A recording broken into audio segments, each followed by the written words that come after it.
Just to button up your other point, I don't think, because you're talking about creativity, creativity is not, I think there's this underlying thing in the music world, or in the journalistic world, or in the sort of, this whole thing about, like, if you're a rock band, then creativity is limited to writing songs. I don't think that. I think that there's so many other ways you can be creative. So it's not, of course, songwriting is a significant part of it, but it's not the only part of it. So if you look at the last couple of years, between movies and rainbow songs and festivals and Lou Reed records, and I guess we never really talked about the Battleship thing, but there's been world record setting. I mean, between Guinness books. It's not like we're in AC/DC like time off. That's the point I'm trying to make, and that's kind of what the whole thing about the movie, which I just heard myself talk about all the time, and I guess everybody else did. It's just not limited. Between Lou Reed records and if you just take a thing like that Rainbow thing that we did, I mean, that was a pretty significant inspirational creative undertaking, which was a lot of fun, and it gives you a chance to get close to some different music, some different approaches, some different arranging. It inspires you. It all inspires you. Of course, and it's going to a good cause. Yeah. So you go. No, but so I'm just saying that this whole thing about that. I guess I get kind of bugged when people sit there and go, you're not being creative. It's like, what the fuck are you talking about? We're always creative. We're always thinking. I mean, we're being creative right now, sitting here and trying to come up with different ways to communicate with our fans. Okay, well, let me be a little more pointed in what I'm asking then, and say, when it comes to writing this record, I mean, I know that last year, the next record, this record, whichever, I know that there was talk of it happening in 2012, and then there was a little thing that popped up in the middle, which was the movie, that kind of stopped it. I mean, which I do want to talk about the movie process as well, because I think that was just insane, the whole thing. I don't think it stopped. Well, I don't know. Nobody knows, so I'm asking. And what I'm asking is, when you approach the writing of this next record, what do you anticipate, as we sit here on January 21st, what do you anticipate will be different? Will you be taking on some of the lessons from, say, the Lou Reed project of, boom, let's just do it, let's jam it, let's just, let's do this as quickly as you can? Will you be taking the Deep Purple tribute inspirations? What will come to the table when you guys get, solidify the riffs that you've got and start putting them together? And have you discussed it? Is there any trepidation of putting it together? Is there a little fear of putting it together? I mean, these are legitimate questions. The only thing that the four of us battle, I think, is time. It's just if you have to find something that is the communal thing here. It's time. I think the main reason that we function so well as a band is that we also function so well not as a band.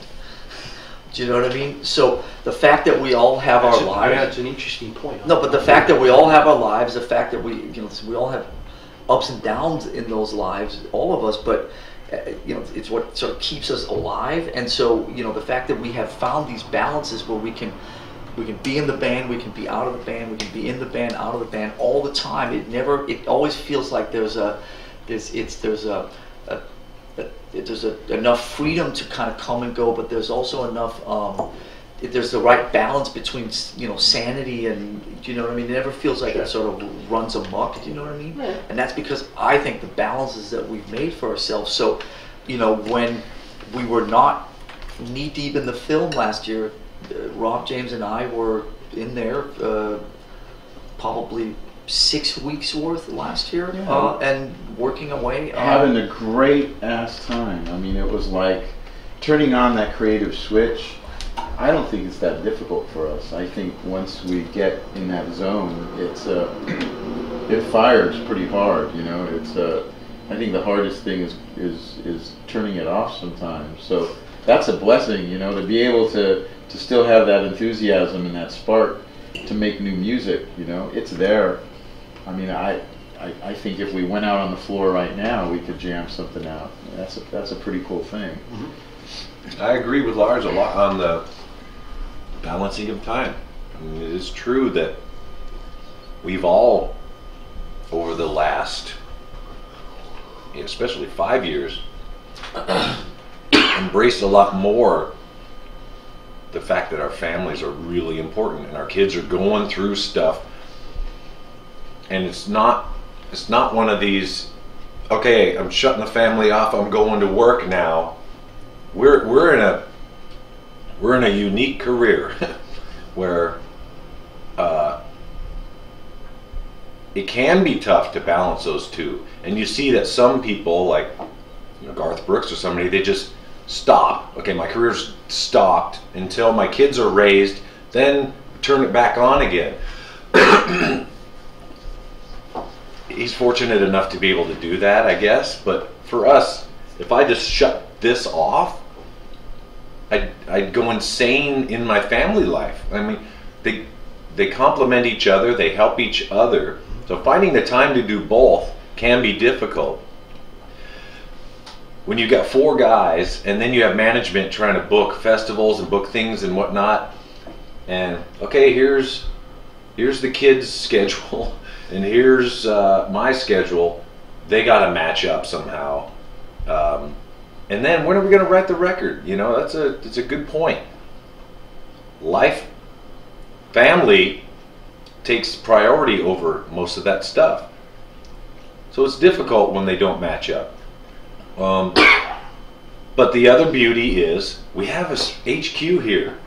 It's such a great thing to have that some people don't have, that we can just, okay, as stupid as it might sound, here's my briefcase of riffs, I'm off to work, I'll see you tonight, and you get home like almost a regular dad, where you show up in here and you write, and then I gotta go, pick my kids up from school, and then you go do that.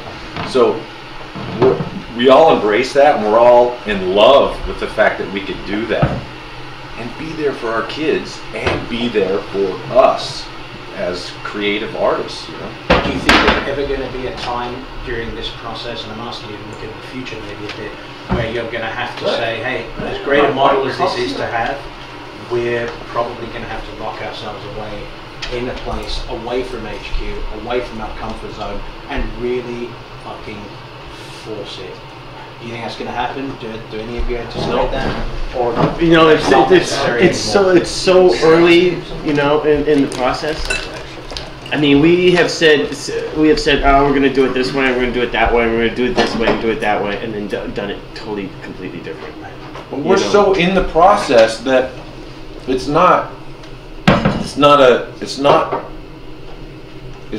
just a decision that happens. It doesn't, you don't say, okay guys, guess what?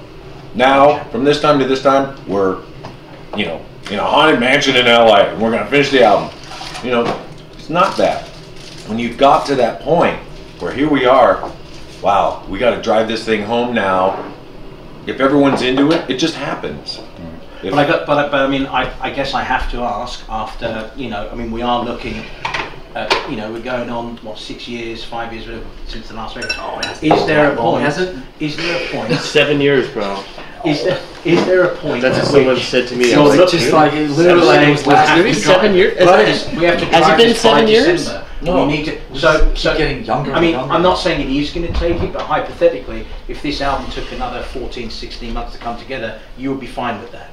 Oh, if it took another 5 years, we're fine with it. If it took 14 months to get together, I'd go, fuck yeah, that was quick. That doesn't matter. Okay. The fact that we're doing it how we need to do it, our families are intact, okay. Our band is intact, our sanity's intact.